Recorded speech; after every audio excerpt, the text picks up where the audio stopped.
ಶಬರಿಮಲೆ ಅಯ್ಯಪ್ಪ ಸ್ವಾಮಿ ದೇಗುಲದ ಚಿನ್ನ ಕಳವು ಕೇಸ್ಗೆ ಸಂಬಂಧಪಟ್ಟಂತೆ ಆರೋಪಿ ಪೋಟಿ ಉನ್ನಿಕೃಷ್ಣನ್ ಮನೆ ಮೇಲೆ ಎಸ್ಐಟಿ ರೇಡ್ ಮಾಡಿದೆ. ಶಬರಿಮಲೆ ಅಯ್ಯಪ್ಪ ಸ್ವಾಮಿ ದೇಗುಲದ ಚಿನ್ನ ಕಳವು ಕೇಸ್ಗೆ ಸಂಬಂಧಪಟ್ಟಂತೆ ಆರೋಪಿ ಪೋಟಿ ಉನ್ನಿಕೃಷ್ಣನ್ ಮನೆ ಮೇಲೆ ಎಸ್ಐಟಿ ರೇಡ್ ಮಾಡಿದೆ. ಬೆಂಗಳೂರಿನ ಶ್ರೀರಾಂಪುರದಲ್ಲಿರುವ ಉನ್ನಿಕೃಷ್ಣನ್ ಮನೆ ಸದ್ಯಕ್ಕೆ ರೇಡ್ ಮಾಡಲಾಗಿದೆ. ಉನ್ನಿಕೃಷ್ಣನ್ ಮನೆ ಮೇಲೆ ಕೇರಳ ಎಸ್ಐಟಿ ಅಧಿಕಾರಿಗಳು ದಾಳಿಯನ್ನ ಮಾಡಿದ್ದಾರೆ. 4 ಎಸ್ಐಟಿ ಅಧಿಕಾರಿಗಳ ತಂಡದಿಂದ ಪರಿಶೀಲನೆಯನ್ನ ಮಾಡಲಾಗಿದೆ. ತಿರುವನಂತಪುರಂನಲ್ಲಿ ಉನ್ನಿಕೃಷ್ಣನ್ ಅನ್ನ ಸದ್ಯಕ್ಕೆ ಪೊಲೀಸರು ಬಂಧಿಸಿದ್ದಾರೆ. ಕೇರಳದ ಎಸ್ಐಟಿ ಅಧಿಕಾರಿಗಳಿಂದ ಬಳ್ಳಾರಿಯಲ್ಲೂ ಕೂಡ ಶೋಧ ಕಾರ್ಯವನ್ನ ಮಾಡಲಾಗಿದೆ. ಬಳ್ಳಾರಿಯ ರೊದ್ದಂ ಜ್ಯುವೆಲರಿ ಶಾಪ್ನಲ್ಲಿ ಪರಿಶೀಲನೆ ಮಾಡಲಾಗಿದೆ. ಕದ್ದ ಚಿನ್ನದಲ್ಲಿ 476 ಗ್ರಾಂ ಗೋಲ್ಡ್ ಅನ್ನ ಗೋವರ್ಧನ್ ಖರೀದಿಸಿದ್ದ. ರೊದ್ದಂ ಜ್ಯುವೆಲರಿ ಶಾಪ್ ಮಾಲೀಕ ಗೋವರ್ಧನ್ ಮನೆ ಮತ್ತು ಅಂಗಡಿಯಲ್ಲೂ ಕೂಡ ಎಸ್ಐಟಿ ಶೋಧ ಕಾರ್ಯವನ್ನ ಮಾಡಿದೆ. ಶಬರಿಮಲೆ ಅಯ್ಯಪ್ಪ ಸ್ವಾಮಿ ದೇಗುಲದ ಚಿನ್ನ ಕಳವು ಕೇಸ್ಗೆ ಸಂಬಂಧಪಟ್ಟಂತೆ ಸದ್ಯಕ್ಕೆ ಆರೋಪಿ ಏನಿದ್ರು ಪೋಟಿ ಉನ್ನಿಕೃಷ್ಣನ್ ಮನೆ ಮೇಲೆ ಎಸ್ಐಟಿ ಅವರು ರೇಡ್ ಅನ್ನ ಮಾಡಿದ್ದಾರೆ. ಇನ್ನು ಬೆಂಗಳೂರಿನ ಶ್ರೀರಾಂಪುರದಲ್ಲಿರುವ ಉನ್ನಿಕೃಷ್ಣನ್ ಮನೆ ಮೇಲೆ ಈಗ ಸದ್ಯಕ್ಕೆ ರೇಡ್ ಅನ್ನ ಮಾಡಲಾಗಿದೆ. 4 ಎಸ್ಐಟಿ ಅಧಿಕಾರಿಗಳ ತಂಡದಿಂದ ಕೆಲವೊಂದಿಷ್ಟು ದಾಖಲೆಯನ್ನ ಪರಿಶೀಲನೆ ಮಾಡುವ ಕೆಲಸವನ್ನು ಕೂಡ ಮಾಡಲಾಗಿದೆ.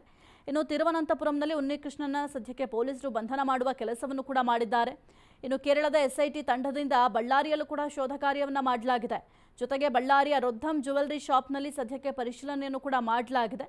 ಕದ್ದ ಚಿನ್ನದಲ್ಲಿ 476 ಗ್ರಾಂ ಗೋಲ್ಡ್ ಅನ್ನ ಗೋವರ್ಧನ್ ಖರೀದಿಸಿದ್ದ ಎಂಬ ಮಾಹಿತಿ ಕೂಡ ಸದ್ಯಕ್ಕೆ ಲಭ್ಯ ಆಗಿದೆ. ಇನ್ನು ಗೋವರ್ಧನ್ ಮನೆ ಆಗಿರಬಹುದು ಅಥವಾ ಅಂಗಡಿ ಆಗಿರಬಹುದು ಅಲ್ಲೆಲ್ಲ ಕಡೆಯೂ ಕೂಡ ಎಸ್ಐಟಿ ಅವರು ಶೋಧ ಕಾರ್ಯವನ್ನ ಮಾಡಿದ್ದಾರೆ. ಇನ್ನು 2019ರಲ್ಲಿ ಶಬರಿಮಲೆ ದೇವಸ್ಥಾನದಲ್ಲಿ ಚಿನ್ನ ನಾಪತ್ತೆಯಾಗಿತ್ತು. ಈ ಒಂದು ಪ್ರಕರಣಕ್ಕೆ ಸಂಬಂಧಪಟ್ಟಂತೆ ಸಾಕಷ್ಟು ಸಾಕ್ಷ್ಯಾಧಾರಗಳಾಗಿರಬಹುದು ಅಥವಾ ತನಿಖೆಯನ್ನು ಚುರುಕುಗೊಳಿಸುವ ಕೆಲಸವನ್ನ ಪೊಲೀಸರು ಮಾಡಿದ್ದಾರೆ. ಶಬರಿಮಲೆ ದೇಗುಲ ಮುಂಭಾಗದ ಶಿಲ್ಪಗಳಿಂದ ಚಿನ್ನವನ್ನ ಕಳವು ಮಾಡಲಾಗಿತ್ತು. ದ್ವಾರಪಾಲಕ ಶಿಲ್ಪಗಳಿಂದ 4 ಕೆಜಿ ಚಿನ್ನವನ್ನ ಕಳವು ಮಾಡಲಾಗಿತ್ತು. A1 ಆಗಿರುವ ಶಬರಿಮಲೆ ದೇಗುಲದ ಭಕ್ತ ಪೋಟಿ ಉನ್ನಿಕೃಷ್ಣನ್ ಆತನನ್ನ ಸದ್ಯಕ್ಕೆ ಅರೆಸ್ಟ್ ಮಾಡಲಾಗಿದೆ. ಇನ್ನು A2 ಶಬರಿಮಲೆ ದೇವಸ್ವಾಂ ಮಂಡಳಿಯ ಮಾಜಿ ಆಡಳಿತಾಧಿಕಾರಿ ದ್ವಾರಪಾಲಕ ಮೂರ್ತಿಗಳ ಮೇಲಿನ ಚಿನ್ನಕ್ಕೆ ಎಲೆಕ್ಟ್ರೋ ಪ್ಲೇಂಟಿಂಗ್ ಮಾಡಿದ್ರಂತೆ. ಉನ್ನಿಕೃಷ್ಣನ್ಗೆ ಎಲೆಕ್ಟ್ರೋ ಪೇಂಟಿಂಗ್ ಚಿನ್ನದ ಫಲಕವನ್ನು ಕೂಡ ಕೊಡಲಾಗಿತ್ತು ಎಂಬ ಮಾಹಿತಿ ಕೂಡ ಸದ್ಯಕ್ಕೆ ಲಭ್ಯ ಆಗಿದೆ. ಆನಂತರ ಪೊಟ್ಟಿ ಇದನ್ನ ಅನುಮತಿ ಇಲ್ಲದೆ ಹಲವೆಡೆ ರವಾನೆ ಕೂಡ ಮಾಡಿದ್ರಂತೆ. ದಕ್ಷಿಣ ಭಾರತದ ರಾಜ್ಯಗಳ ಹಲವು ದೇವಾಲಯ ಆಗಿರ್ಬೋದು ಅಥವಾ ಮನೆಗಳಿಗೆ ಇದನ್ನ ಸಾಗಿಸುವ ಕೆಲಸವನ್ನು ಕೂಡ ಮಾಡಿದ್ದಾರೆ ಎಂಬ ಮಾಹಿತಿ ಸದ್ಯಕ್ಕೆ ಲಭ್ಯ ಆಗಿದೆ. ಜೊತೆಗೆ ಈ ಪೈಕಿ 475 ಗ್ರಾಂ ಚಿನ್ನವನ್ನ ಬಳ್ಳಾರಿಯ ಗೋವರ್ಧನ್ಗೆ ಮಾರಿದ್ದ ಆರೋಪ ಕೂಡ ಕೇಳಿ ಬರ್ತಾ ಇದೆ. ಹಾಗಾಗಿ ಅವರ ಏನು ಅಂಗಡಿ ಇದೆ ಅಂದರೆ ಗೋವರ್ಧನ್ಗೆ ಸಂಬಂಧಪಟ್ಟಂತಹ ಮನೆ ಮತ್ತು ಅಂಗಡಿಯಲ್ಲೂ ಕೂಡ ಎಸ್ಐಟಿ ಅವರು ಶೋಧ ಕಾರ್ಯವನ್ನ ಮಾಡಿದ್ದಾರೆ. ಇನ್ನು ಚಿನ್ನದ ಕಳವು ಜೊತೆಗೆ ಮಾರಾಟಕ್ಕೆ ಉನ್ನಿಕೃಷ್ಣನ್ಗೆ ಬಾಬು ಮುರಾರಿ ಕೂಡ ಸಹಾಯ ಮಾಡಿದ್ದಂತೆ. ಹೀಗಾಗಿ ಗೋವರ್ಧನ್ ಮನೆ ಮತ್ತು ಅಂಗಡಿಗಳ ಮೇಲೆ ಎಸ್ಐಟಿ ಅವರು ದಾಳಿಯನ್ನು ಕೂಡ ಮಾಡಿದ್ದಾರೆ. ಸದ್ಯಕ್ಕೆ ಈ ಒಂದು ಪ್ರಕರಣಕ್ಕೆ ಸಂಬಂಧಪಟ್ಟಂತೆ ಪೊಲೀಸರು ತನಿಖೆಯನ್ನು ಚುರುಕುಗೊಳಿಸುವ ಕೆಲಸವನ್ನು ಕೂಡ ಮಾಡಿದ್ದಾರೆ. ಜೊತೆಗೆ ಈಗ ಸದ್ಯಕ್ಕೆ ಅರೆಸ್ಟ್ ಕೂಡ ಮಾಡಲಾಗಿದೆ ಉನ್ನಿಕೃಷ್ಣನನ್ನ. ಹಾಗಾಗಿ ಆತನನ್ನ ಎನ್ಕ್ವೈರಿ ಮಾಡ್ತಾರೆ.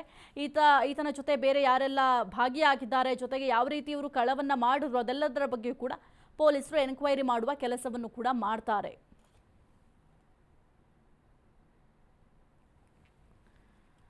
ಶಬರಿಮಲೆ ಅಯ್ಯಪ್ಪ ಸ್ವಾಮಿ ದೇಗುಲದ ಚಿನ್ನವನ್ನ ಕಳವು ಮಾಡಲಾಗಿತ್ತು. ಯಾವ ಸಂದರ್ಭದಲ್ಲಿ ಅಂತಂದ್ರೆ 2019ರಲ್ಲಿ ಶಬರಿಮಲೆ ದೇವಸ್ಥಾನದಲ್ಲಿ ಚಿನ್ನ ನಾಪತ್ತೆ ಆಗಿತ್ತು. ಅದು ಯಾರಿಗೂ ಕೂಡ ಆ ಕ್ಷಣದಲ್ಲಿ ಗಮನಕ್ಕೆ ಬಂದಿರಲಿಲ್ಲ. ಆ ನಂತರ ಅಬ್ಸರ್ವ್ ಮಾಡಿ ನೋಡಿದಾಗ ಚಿನ್ನ ಕಾಣಿಸ್ತಾ ಇರಲಿಲ್ಲ. ಹಾಗಾದ್ರೆ ಏನಾಯಿತು ಅಂತ ಪೊಲೀಸರಿಗೆ ಕಂಪ್ಲೇಂಟ್ ಕೂಡ ಕೊಡಲಾಯಿತು. ಹಾಗಾಗಿ ಸದ್ಯಕ್ಕೆ ಈಗ ಆ ಗೋವರ್ಧನ್ ಅವ್ರ ಮನೆ ಮೇಲೂ ಕೂಡ ಅಧಿಕಾರಿಗಳು ರೇಡನ್ನು ಮಾಡುವ ಕೆಲಸವನ್ನು ಕೂಡ ಮಾಡಿದ್ದಾರೆ. ಸದ್ಯಕ್ಕೆ ಉನ್ನಿಕೃಷ್ಣನ್ನ ಅರೆಸ್ಟ್ ಕೂಡ ಮಾಡಿದ್ದಾರೆ. ಎಸ್ ಕುರಿತು ಹೆಚ್ಚಿನ ಮಾಹಿತಿ ನೀಡುತ್ತೆ ನಮ್ಮ ಪ್ರತಿನಿಧಿ ಅಭಿಷೇಕ್ ಜಯಶಂಕರ್. ಶಬರಿಮಲೆ ಅಯ್ಯಪ್ಪ ಸ್ವಾಮಿ ದೇಗುಲದ ಚಿನ್ನ ಕಳವು ಪ್ರಕರಣಕ್ಕೆ ಸಂಬಂಧಪಟ್ಟಂತೆ ಸದ್ಯಕ್ಕೆ ಏನೆಲ್ಲ ಅಪ್ಡೇಟ್ಸ್ ಲಭ್ಯ ಆಗ್ತಾ ಇದೆ ಅಭಿಷೇಕ್?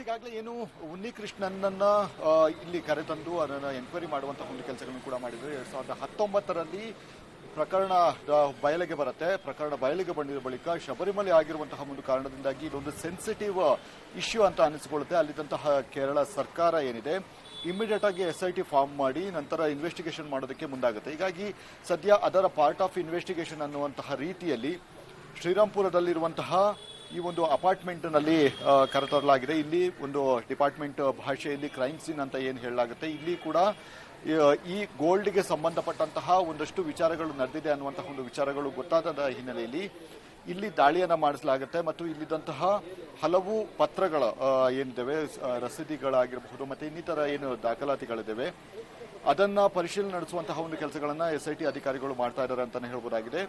ಅದೇ ರೀತಿಯಾಗಿ ಬಳ್ಳಾರಿಯ ಗೋವರ್ಧನ್ ಅನ್ನುವಂತಹ ವ್ಯಕ್ತಿಗೆ ಇದೇ ಉನ್ನಿಕೃಷ್ಣನ್ 475 ಗ್ರಾಂನಷ್ಟು ಚಿನ್ನಾಭರಣವನ್ನ ಮಾರಾಟ ಮಾಡಿದ ಅಂತ ಹೇಳಿ ಇನ್ವೆಸ್ಟಿಗೇಷನ್ ಅಲ್ಲಿ ಹೇಳಿದಂತಹ ಹಿನ್ನೆಲೆಯಲ್ಲಿ ಅಲ್ಲಿಯೂ ಕೂಡ ದಾಳಿಯನ್ನು ನಡೆಸಿ ಪತ್ರಗಳಾಗಿರಬಹುದು ಮತ್ತೆ ಇನ್ನಿತರ ಏನು ಸಾಕ್ಷಿಗಳೇನಿದ್ದಾವೆ ಅದೆಲ್ಲವನ್ನು ಕಲೆ ಹಾಕುವಂತಹ ಒಂದು ಕೆಲಸಗಳನ್ನು ಕೂಡ ಮಾಡ್ತಾ ಇದ್ದಾರೆ. ಹೀಗಾಗಿ ಸದ್ಯ ಇದೊಂದೇ ಅಲ್ಲ, ಇದು ದಾಳಿ ಒಂದೇ ಅಲ್ಲ, ದೇಶದಲ್ಲಿರುವಂತಹ ಬೇರೆ ಬೇರೆ ರಾಜ್ಯಗಳಿಗೆ ಈತ 4 kgಯಷ್ಟು ಚಿನ್ನವನ್ನ ಮಾರಾಟ ಮಾಡಿದ ಅಂತ ಹೇಳಿ ಎನ್ಕ್ವೈರಿಯಲ್ಲಿ ಗೊತ್ತಾಗಿರುವಂತಹ ಕಾರಣದಿಂದಾಗಿ ಮುಂದಿನ ದಿನಗಳಲ್ಲಿ ಅಲ್ಲಿಯೂ ಕೂಡ ಸರ್ಚ್ ವಾರೆಂಟ್ ಹಿಡಿದು ಅಲ್ಲಿ ಸರ್ಚ್ ಮಾಡುವಂತಹ ಸಾಧ್ಯತೆಗಳು ಕೂಡ ತೀರಾ ಹೆಚ್ಚಿದೆ ಅಂತಾನೆ ಹೇಳ್ಬೋದಾಗಿದೆ. ಇಲ್ಲಿ ಬಹುತೇಕ ಅಂದ್ರೆ ಈತನ ಸ್ವಂತ ಅಪಾರ್ಟ್ಮೆಂಟ್ ಸ್ವಂತ ಫ್ಲಾಟ್ ಆಗಿರುವಂತಹ ಕಾರಣದಿಂದಾಗಿ ಇಲ್ಲಿ ಚಿನ್ನವನ್ನ ತಂದು ಇಲ್ಲಿಂದ ಬೇರೆ ಬೇರೆ ವ್ಯಕ್ತಿಗಳಿಗೆ ಇಲ್ಲಿಂದ ಸಾಗಿಸಲಾಗಿತ್ತು ಅನ್ನುವಂತಹ ಒಂದು ಕಾರಣದಿಂದಾಗಿ ಇಲ್ಲಿ ದಾಳಿಯನ್ನು ನಡೆಸಲಾಗ್ತಾ ಇರುವಂತದ್ದು ಮತ್ತು 2019 ಪ್ರಕರಣ ಆಗಿರುವಂತಹ ಕಾರಣದಿಂದಾಗಿ ಈಗಾಗಲೇ 4-5 ವರ್ಷಗಳಾಗಿದೆ.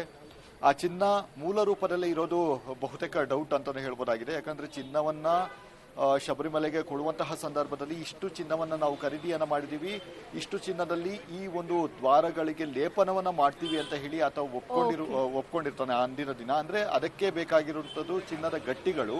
ಹೀಗಾಗಿ ಚಿನ್ನದ ಗಟ್ಟಿಗಳನ್ನ ಸಾಗಿಸಿರುವಂತಹ ಒಂದು ಕಾರಣದಿಂದಾಗಿ ಈಗ ಅದರ ಮೂಲ ಹುಡುಕುವಂತಹ ಕೆಲಸವನ್ನ SIT ಅಧಿಕಾರಿಗಳು ಮಾಡ್ತಾ ಇದ್ದಾರೆ. ಸಾಹಿತ್ಯ. Okay, thank you Abhishek Jaishankar ನಿಮ್ಮೆಲ್ಲ ಮಾಹಿತಿಗಾಗಿ. ಸದ್ಯಕ್ಕೆ ಆರೋಪಿ ಪೋಟಿ ಉನ್ನಿಕೃಷ್ಣನ್ ಮನೆ ಮೇಲೆ SIT ಅವರು ರೇಡ್ ಕೂಡ ಮಾಡಿದ್ದಾರೆ. ಬೆಂಗಳೂರಿನ ಶ್ರೀರಾಂಪುರದಲ್ಲಿದೆ ಈ ಒಂದು ಮನೆ. ಈ ಒಂದು ಮನೆಯ ಮೇಲೂ ಕೂಡ ರೇಡ್ ಮಾಡುವ ಕೆಲಸವನ್ನು ಕೂಡ ಮಾಡಿದ್ದಾರೆ. ಕೇರಳದ SIT ಅಧಿಕಾರಿಗಳು ಈ ಒಂದು ದಾಳಿಯನ್ನು ಮಾಡಿದ್ದಾರೆ. ಈ ಒಂದು ಸಂದರ್ಭದಲ್ಲಿ ಸಾಕಷ್ಟು ಸಾಕ್ಷ್ಯಾಧಾರಗಳು ಕೂಡ ಲಭಿಸಿದೆ. ಹಾಗಾಗಿ ಮುಂದಿನ ವಿಚಾರಣೆಯನ್ನು ಕೂಡ ಮಾಡ್ತಾರೆ. ಸದ್ಯಕ್ಕೆ ಈತನನ್ನು ಅರೆಸ್ಟ್ ಮಾಡುವ ಕೆಲಸವನ್ನು ಮಾಡಿರೋದ್ರಿಂದ ಎನ್ಕ್ವೈರಿಯನ್ನು ಮಾಡ್ತಾರೆ. ಈತನಿಗೆ ಯಾರೆಲ್ಲ ಸಾಥ್ ಕೊಟ್ಟರು ಅದೆಲ್ಲದರ ಬಗ್ಗೆ ಕೂಡ ಪೊಲೀಸರು ಕೂಲಂಕುಷವಾಗಿ ತನಿಖೆಯನ್ನು ಮಾಡ್ತಾರೆ.